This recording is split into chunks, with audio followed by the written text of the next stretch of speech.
तो प्रिय विद्यार्थियों, आपका स्वागत है पुनः आशीष पीसीएम में। तो आज हम देखेंगे चैप्टर नंबर 7 जिसका नाम है प्रत्यावर्ती धारा, अल्टरनेटिंग करंट।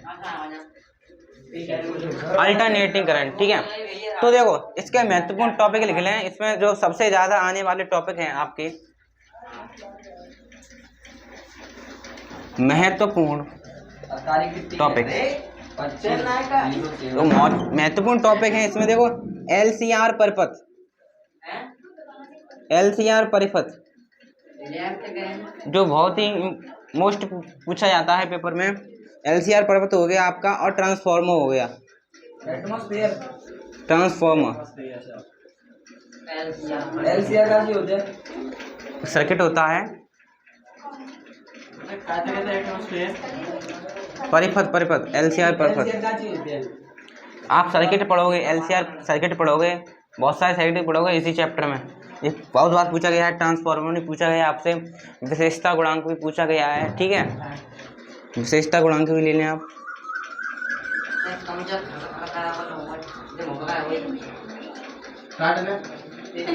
ठीक है, बहुत सारे टॉपिक हैं, तो मैंने ये 3-4 हैं, इनको आप देखेंगे। तो प्रिय विद्यार्थियों, अब आप देखेंगे दृष्ट धारा या दृष्ट विद्युत वाहक। दृष्ट धारा मतलब डायरेक्ट करंट, दृष्ट धारा यानी जो डायरेक्ट करंट, ठीक है। और दृष्ट विद्युत वाहक बल क्या होता है, देखें। देखो, दृष्ट धारा, दृष्ट विद्युत वाहक बल क्या होता है, एक ग्राफ के माध्यम से समझें। देखें, ये आप नीचे क्या है, समय, ठीक है, समय। दृष्ट धारा या दृष्ट विद्युत वाहक बल क्या होता है, देखो आप लिखोगे वह धारा, यह वह विद्युत वाहक बल जिसका मान,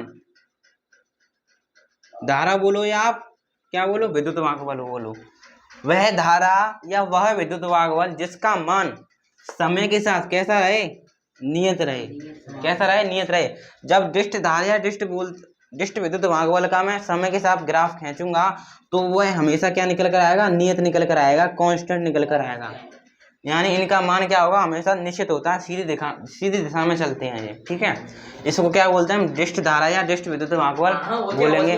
दोबारा सुनेंगे, वह धारा या वह विद्युत वाहक बल जिसका मान समय के साथ कैसा रहे, नियत रहे। किसका चिन्ह, किसका डबू है, नियत रहे, नियत का है, ठीक है, कांस्टेंट का है, ठीक है। तो उसे हम क्या बोलेंगे, दृष्ट धारा या दृष्ट विद्युत वाहक बल बोलेंगे, ठीक है। समझ में आया? आ गया, ठीक है। तो आप क्या लिखोगे, वह धारा,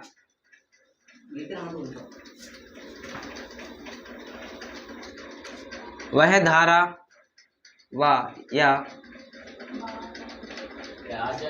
वह धारा या विद्युत वाहक बल, विद्युत वाहक बल, वह धारा या वह धारा या विद्युत वाहक बल जिसका मान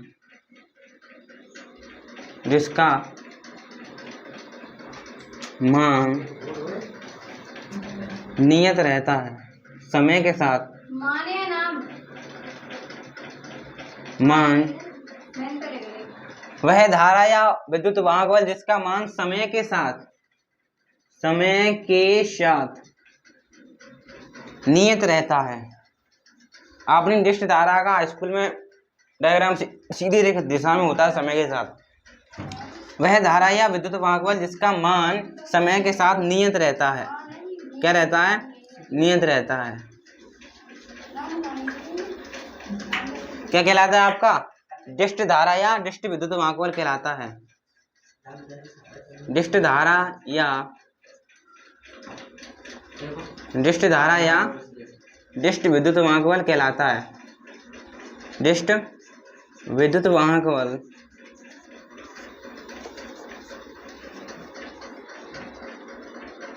कहलाता है। यानी इन दोनों का मान क्या है, समय के साथ नियत रहेगा, ठीक है। क्या कहलाएगा आपका, दृष्ट धारा या दृष्ट विद्युत वाहक बल कहलाएगा। तो आप देखेंगे, अगर आपसे कोई पूछे दृष्ट धारा या दृष्ट विद्युत वाहक बल की आवृत्ति कितनी होती है, इसकी शून्य होती है, क्योंकि एक भी आवृत्ति उत्पन्न नहीं हुई, ठीक है। तो आप क्या लिखोगे, इसकी आवृत्ति यानी फ्रीक्वेंसी, शून्य होती है।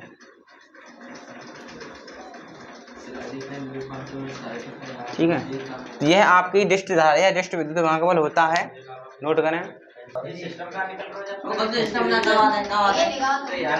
तो अब आप देखेंगे प्रतिवर्ती धारा या प्रतिवर्ती विद्युत वाहकबल क्या होता है। देखो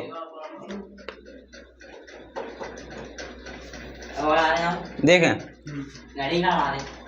जो आपकी प्रतिवर्ती धारा या प्रतिवर्ती विद्युत वाहकबल होता है, इसका मान क्या होता है आपका, इसका मान समय के साथ परिवर्तित होता है। समय के साथ आवर्तित रूप से क्या होता है, परिवर्तित होता है। मतलब मान लीजिए यहाँ पर आपकी 0 है यहाँ पर, ठीक है, तो यहाँ से स्टार्ट होगा, उठाओ इस प्रकार ऊपर उठा, फिर इस प्रकार नीचे गया, फिर इस प्रकार ऊपर उठा, फिर इस प्रकार नीचे गया।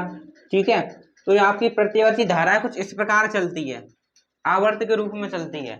ठीक है, इसे अब क्या बोलते हैं, प्रतिवर्ती धारा बोलते हैं। तो आपने ध्यान होगा, आपने गणित भी पढ़ा होगा, साइन का ग्राफ कुछ इस प्रकार ही होता है। देखा है, साइन का ग्राफ देखा होगा चैप्टर नंबर 2 में, तो कुछ इस प्रकार ही ग्राफ होता है।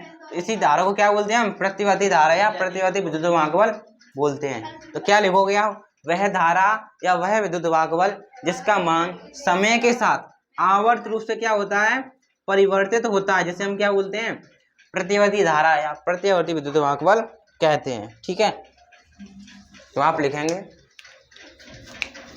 वह धारा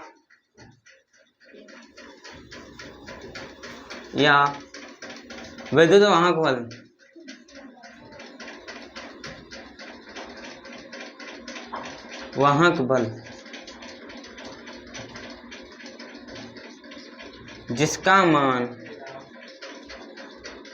जिसका मान एवं दिशा समय के साथ आवर्त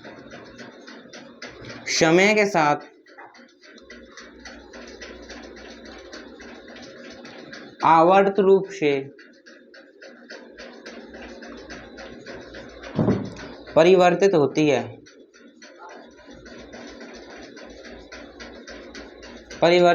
है, प्रतिवर्ती धारा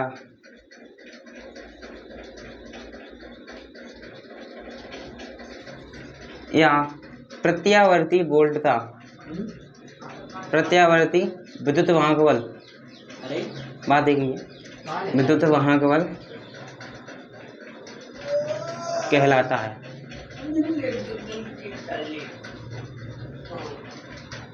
यानी वह धारा या विद्युत वाहकबल जिसका मान एवं दिशा समय के साथ आवर्त रूप से परिवर्तित होती है, प्रतिवर्ती धारा या प्रतिवर्ती विद्युत वाहकबल कहलाता है। ठीक है, अब इसकी मान देखें, आपको यहाँ पर आपको पता है 0 है, तो यहाँ पर कितना होगा, साइन थीटा ग्राफ देखा है, यहाँ पर कितना होगा 90 डिग्री यानी π/2 होगा। ठीक है, यहाँ पर कितना होगा, सीधी रेखा यानी 180 होगा, यहाँ पर यानी कितना होगा, पाई होगा। ठीक है, और यहाँ की बात करें, यहाँ पर कितना होगा 3π/2 यानी 270, यहाँ पर कितना होगा आपका 2π यानी 180। ठीक है, देखो इतना इतना आपको दिखाई दे रहा है, इतना होता है 90 डिग्री का, ये 90, ये 90, 90 90 90 90 180 हो गया। 180 को क्या बोलते हैं, पाई बोलते हैं, पता है। ठीक है, अब यहाँ तक की बात करें, 180 में आप 90 जोड़ें तो 270 हो चुका, और 270 को 3π/2 बोलते हैं। ठीक है, पाई के रूप में। अब इतना कितना होता है 90, फिर जोड़ो तो 270 और 90 300 हो गया। ठीक है, तो 2π को बोलेंगे 300। इसी प्रकार कुछ नया होगा आपका। ठीक है, इसी प्रकार नया होगा। ठीक है, तो अब आप देखें, देखो एक चक्कर आप किसको बोलोगे, 0 से स्टार्ट हुआ, देखो इसको बोलेंगे यहाँ से लेके यहाँ तक के, इसको बोलेंगे क्या, प्रथम अर्ध चक्र। क्या बोलेंगे, इसको सिंपल बोलेंगे, क्या बोलेंगे इसको, देखो ऊपर वाली साइड होगी पॉजिटिव, नीचे वाली क्या होगी निगेटिव, यानी ये आपकी पूरी साइड क्या होगी पॉजिटिव, नीचे वाली क्या होगी निगेटिव। क्योंकि आपको पता है, इसको एक्स अक्ष मान के चलें तो ऊपर धनात्मक नीचे ऋणात्मक। ठीक है, वैसे मान के चलें तो ये क्या होगा, ऊपर धनात्मक अर्ध चक्र यानी प्लस वाला आधा चक्र, अर्ध चक्र।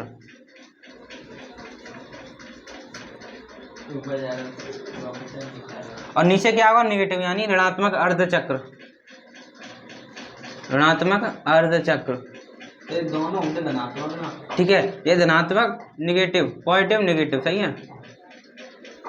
देखो, तो मैं एक चक्कर की बात करूँ, एक चक्कर कहाँ से स्टार्ट होगा, यहाँ से स्टार्ट हुआ, ये तो आधा हो गया, फिर आधा हो जाए यहाँ तक, ही तो पूरा चक्कर बनेगा। ठीक है, तो यहाँ से लेके यहाँ तक की पूरे चक्कर को बोलते हैं क्या, टी। क्या बोलते हैं, टी। और टी को क्या बोलते हैं, आवृत्ति। क्या बोलते हैं, आवृत्ति। देखो, तो यहाँ से लेके यहाँ तक का पहला चक्कर यानी टी, तो यहाँ से फिर स्टार्ट हो, फिर यहाँ पे खत्म हुआ, तो यहाँ पर कितना 2t हो गया। समझ में आया? एक चक्कर को बोला हमने टी, दो चक्कर को बोला 2t। समझ में आया? ठीक है, तो मैं एक लाइन लिख रहा हूँ।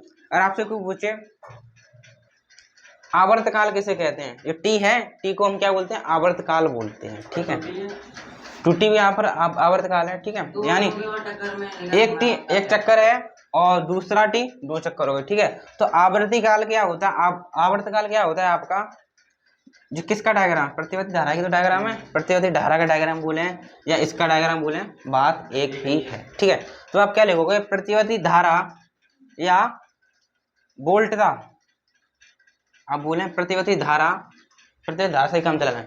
प्रतिवर्ती धारा को एक चक्कर लगाने में, कितना चक्कर लगाने में, प्रतिवर्ती धारा को एक चक्कर लगाने में जितना समय लगता है उसे हम क्या बोलेंगे, टी। टी यानी क्या, आवर्तकाल। ठीक है, तो आप क्या लिख दोगे, प्रत्यावर्ती धारा, प्रति धारा हो या क्या हो, वोल्टता हो, एक चक्कर लगाने में, एक चक्कर लगाने में,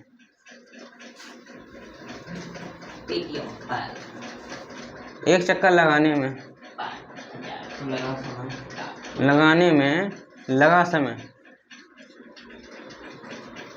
आवर्तकाल कहलाता है। इस आवर्तकाल की हम खूब गणना करेंगे इस आगे वाले चैप्टर में, यानी कितने चक्कर कितने समय में लगा दिए। प्रत्यावर्ती या प्रतिवर्ती धारा तो रहेगी, प्रतिवर्ती धारा या वोल्टता को एक चक्कर लगाने में लगा समय आवर्तकाल कहलाता है। आवर्तकाल यानी टी कहलाता है। ठीक है, नोट करेंगे 3 बार। प्रिय विद्यार्थियों, आज के लिए इतना ही, धन्यवाद।